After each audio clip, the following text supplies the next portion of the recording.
तारुज study में आपका स्वागत है। आज तारीख है 10 अक्टूबर 2023। आज के 10 महत्वपूर्ण करंट अफेयर्स मैं आपको बताऊंगा तथा लास्ट में आप लोगों से एक क्वेश्चन पूछूंगा जिसका आंसर आप लोगों को कमेंट बॉक्स में देना होगा। पूरा वीडियो ध्यान से देखिएगा, स्किप मत करिएगा। शुरू करते हैं। पहला क्वेश्चन है, अंतर्राष्ट्रीय ओलंपिक समिति के 141वें सत्र की मेजबानी कौन करेगा?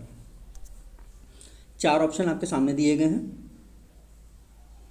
141वें सत्र की मेजबानी मुंबई करेगा। 141वें सत्र से 40 वर्ष पूर्व, कितने 40 वर्ष पूर्व नई दिल्ली में 86वें ओलंपिक सत्र की मेजबानी की गई थी। अब अंतर्राष्ट्रीय ओलंपिक समिति का सिद्धांत क्या है? तेज, उच्च और मजबूत। स्थापना कब हुई थी? अंतर्राष्ट्रीय ओलंपिक समिति की स्थापना हुई थी 23 जून 1894 को। मुख्यालय है इसका लुसाने, स्विट्जरलैंड में। आधिकारिक भाषा है इसकी फ्रांसीसी और अंग्रेजी। और ओलंपिक दिवस कब मनाया जाता है? 23 जून को। अगला क्वेश्चन, भारतीय वायुसेना दिवस ने हाल ही में अपना कौन सा स्थापना दिवस मनाया? भारतीय वायुसेना दिवस प्रत्येक 8 अक्टूबर को मनाया जाता है। कब? 8 अक्टूबर को। अभी हाल ही में 8 अक्टूबर को भारतीय वायुसेना दिवस ने अपना 91वीं वर्षगांठ मनाई है। स्थापना कब हुई थी? 8 अक्टूबर 1932 को। वायुसेना के प्रमुख जो हैं विवेक राम चौधरी हैं और भारत के जो राष्ट्रपति होते हैं वो भारतीय वायुसेना के सर्वोच्च कमांडर हैं। अब भारतीय वायुसेना का जो अंतिम उत्सव था वो 8 अक्टूबर को प्रयागराज में मनाया गया। अगला क्वेश्चन, सागर परिक्रमा चरण 9 का शुभारंभ कहाँ हुआ? सागर परिक्रमा भारत के तटीय क्षेत्रों को जोड़े जाने वाली एक परिक्रमा है जिसका 9वां चरण जो है इसकी शुरुआत तिरुवंदनई, तमिलनाडु में हुई। इसका मुख्य उद्देश्य जो है मछुआरों के साथ एकजुटता प्रदर्शित करना, मत्स्य पालन से संबंधित योजनाओं पर जानकारी का प्रचार प्रसार करना तथा सर्वोत्तम प्रथाएं जो हैं उनको बढ़ावा देना।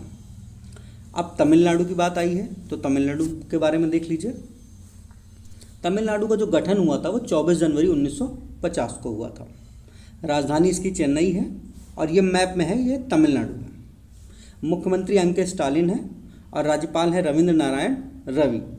विधानमंडल एक सदनीय है, सीटें हैं 235। संसदीय क्षेत्र की बात करें तो लोकसभा के लिए 39 सीटें जाती हैं और राज्यसभा के लिए 18 सीटें जाती हैं। अगला क्वेश्चन, भारत ने 19वें एशियाई खेलों में कुल कितने पदक जीते हैं?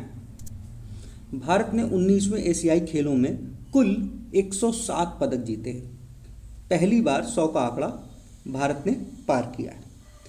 ये 107 पदकों में से 28 गोल्ड हैं, 38 सिल्वर हैं और 41 जो हैं वो ब्रोंज हैं।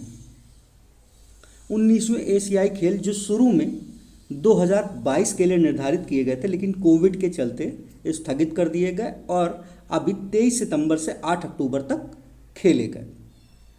भारत ने एशियाई खेलों के एकल संस्करण में पहली बार 100 से अधिक पदक जीते हैं और जो 100वां पदक जो सबसे मुख्य माना जा रहा है, 100वां पदक महिला कबड्डी टीम ने हासिल किया है। और भारत जो है वो पदक विजेताओं के मामले में चौथे नंबर पर रहा। किस नंबर पर रहा? 4th नंबर पे। पहले नंबर पर चाइना, दूसरे नंबर पर जापान, तीसरे नंबर पर कोरिया और चौथे नंबर पर अपना देश भारत रहा। अगला क्वेश्चन, हाल ही में फिलिस्तीनी आतंकवादी समूह हमास के विरुद्ध किस देश ने औपचारिक रूप से युद्ध की घोषणा कर दी है? अभी हमास और इजरायली सेना के बीच युद्ध छिड़ा हुआ है। 7 अक्टूबर को हमास के आतंकवादियों ने इजराइल पर रॉकेट से हमला किया और इससे लड़ाके जो हैं वो इजराइल में घुस गए। इजराइल और हमास के बीच चल रहे संघर्ष में मरने वालों की संख्या 1000 से भी अधिक हो गई है। हमास क्या है? हमास एक फिलिस्तीनी इस्लामी आतंकवादी समूह है जो गाजा पट्टी पर शासन करता है। गाजा पट्टी इजराइल, मिस्र और भूमध्य सागर के बीच स्थित 41 किलोमीटर लंबा और 10 किलोमीटर चौड़ा एक क्षेत्र है। यहाँ लगभग 2.3 मिलियन लोग रहते हैं और यहाँ पे दुनिया में सबसे अधिक जनसंख्या घनत्व भी कहा जा सकता है। अगला क्वेश्चन, उत्तर प्रदेश का पहला सौर शहर कौन बनेगा? हाल ही में उत्तर प्रदेश नवीन एवं नवीकरणीय ऊर्जा विभाग अयोध्या को सोलर सिटी के रूप में विकसित करने का काम कर रहा है। संभावना है कि राम मंदिर खुलने से पहले काम भी पूरा हो जाएगा। अयोध्या में सरयू नदी के तट पर एक सोलर पार्क विकसित किया गया है और एनटीपीसी ग्रीन द्वारा सरयू नदी के इस तट पर 40 मेगावाट 40 मेगावाट का सोलर प्लांट स्थापित किया जाएगा। इससे पहले भारत की बात करें तो मध्य प्रदेश के रायसेन जिले में सांची, मैंने आप लोगों को बताया भी था, सांची पहला सौर शहर बना था। सांची पहला सौर शहर बना था और अब यूपी का अयोध्या पहली सौर सिटी बनने जा रही है। अगला क्वेश्चन, विश्व डाक दिवस प्रत्येक वर्ष किस दिन मनाया जाता है? 4 ऑप्शन दिए गए हैं। विश्व डाक दिवस प्रतिवर्ष 9 अक्टूबर को मनाया जाता है। इसका उद्देश्य लोगों और व्यवसायों के रोजमर्रा के जीवन में जो डाक क्षेत्र है इसकी भूमिका के बीच जागरूकता पैदा करना है। सबसे पहले 1874 ईस्वी में, कब? 1874 में स्विट्जरलैंड की राजधानी बर्न में यूनिवर्सल पोस्टल यूनियन की स्थापना की गई थी। ये उसी की याद में 9 अक्टूबर को विश्व डाक दिवस मनाया जाता है। 1969 में टोक्यो जापान में यूपीयू कांग्रेस ने 9 अक्टूबर को विश्व डाक दिवस मनाने की घोषणा की थी। तब से प्रत्येक वर्ष 9 अक्टूबर को विश्व डाक दिवस मनाया जाता है। 2023 के विश्व डाक दिवस की थीम थी together for trust collaborating for a safe and connected future. क्या थीम थी? Together for trust collaborating for a safe and connected future. अब अक्टूबर माह में अब तक के पढ़ने वाले महत्वपूर्ण दिवसों को देख लीजिए। 1 अक्टूबर को अंतर्राष्ट्रीय वृद्धजन दिवस, 2 अक्टूबर को अंतर्राष्ट्रीय अहिंसा दिवस, ये बहुत इंपॉर्टेंट है। 3 अक्टूबर को विश्व प्रकृति दिवस, 4 अक्टूबर को विश्व पशु कल्याण दिवस, 5 अक्टूबर को विश्व शिक्षक दिवस, ये इंपॉर्टेंट है, और राष्ट्रीय डॉल्फिन दिवस, ये भी इंपॉर्टेंट है। 6 अक्टूबर को विश्व सेरेब्रल पॉलिसी दिवस, 8 अक्टूबर को भारतीय वायुसेना दिवस, 9 अक्टूबर को विश्व डाक दिवस हो गया। अगला क्वेश्चन, किस राज्य के याक चुरपी, खामती चावल और तांगसा टेक्सटाइल को जीआई टैग प्राप्त हुआ? 4 ऑप्शन आपके सामने दिए गए हैं। सही आंसर है इसका अरुणाचल प्रदेश।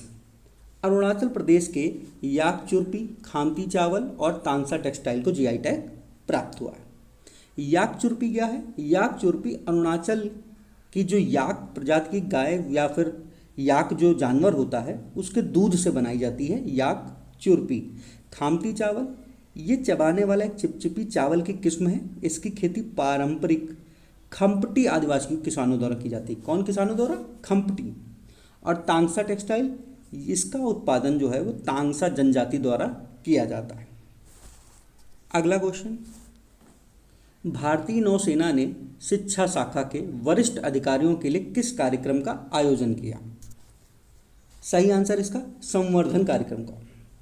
भारतीय नौसेना ने नई दिल्ली में अपना वार्षिक शिक्षा अधिकारी संवर्धन कार्यक्रम 2023 का आयोजन किया। इन कार्यक्रम में भारतीय नौसेना अकादमी के जो वरिष्ठ अधिकारी थे उन्होंने प्रतिभाग किया।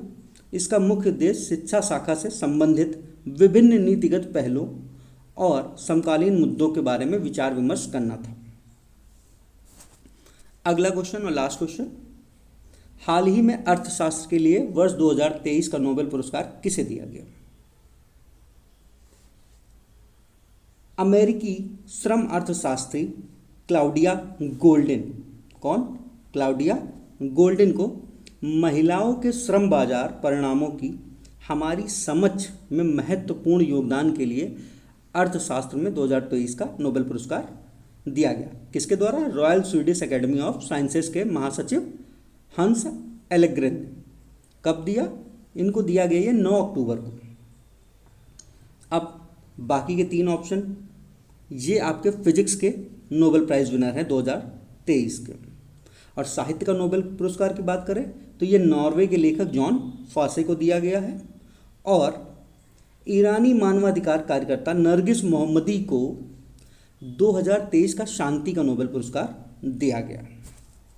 और आज का क्वेश्चन, भारत ने 19वें एशियाई खेलों में कुल कितने स्वर्ण पदक जीते हैं? ऑप्शन आपके सामने है, सही आंसर आप लोग अपना कमेंट बॉक्स में देखिएगा। पूरा वीडियो देखने के लिए धन्यवाद। ऐसे वीडियो प्रतिदिन प्राप्त करने के लिए चैनल को सब्सक्राइब करें और ज़्यादा से ज़्यादा शेयर करें। धन्यवाद।